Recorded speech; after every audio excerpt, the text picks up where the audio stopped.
Kapistahan ng Santo Niño, ginugunita rin ng mga deboto sa Italy. Silipin natin yan sa report ni Cheat De Castro Valencia.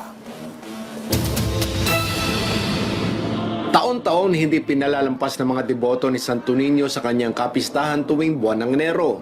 At dito sa Milan, Italy, isa ang Basilica di San Lorenzo sa mga simbahan ang nagdiwa ng makasaysayang kapistahan kasabay din ng ilang pang simbahan ng lungsod. Host ang Cebuanos and Friends Association sa Sinulog Dance bilang bahagi ng pagdiriwan ng kapistahan at ika-31 anibersaryo ng Filipino Catholic Community of Santo Niño de Cebu sa Milan. Sa labas ng simbahan ng San Lorenzo, nagtipon ang mga grupo mula sa Filipino community upang magdaos ng Sinulog Dance at prosesyon sa kabila ng malamig na panahon.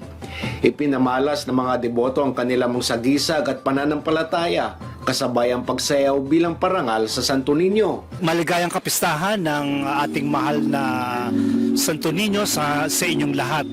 Kahit dito sa Milan, malayo sa Pilipinas, ang buang diwa ng Santo Niño ay buhay na buhay, kaya pinagdiriwang namin maski dito ang sinulog, mini sinulog. Sa harap ng altar, nilatag ng mga deboto ang kanilang mga imahe ni Santo Niño para mabasbasan muli ng pari, maging ang pag-aalay ng mga rosas sa mahal na poon.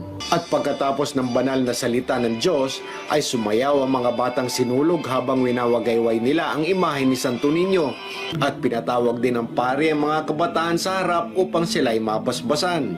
Ayon kay Father Bong, ang banal na misang ito ay hindi lamang pagdiriwan ng kapistahan ng Santo Niño, kundi isa rin pasasalamat sa pag-alaala kay Father Emil Santos na pumanaw dahil sa karamdaman. Si Father Emil ay nagsilbi ng mahigit 2 dekada sa San Lorenzo at iniwan niya ang isang makabuluhang pamana ng pagmamahal at pananampalataya sa komunidad.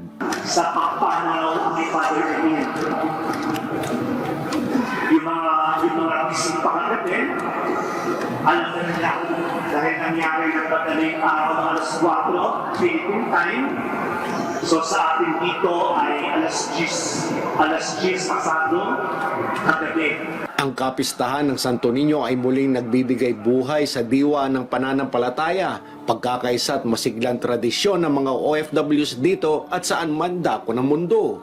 Sa kabila ng malamig na panahon ay nananatiling buhay ang debosyon ng mga overseas Filipino workers sa pagdiriwan ng kapistahan ng Senior Santo Niño dito sa Milan, Italy. Cheat De Castro Valencia para sa Pambansang TV sa Bagong Pilipinas.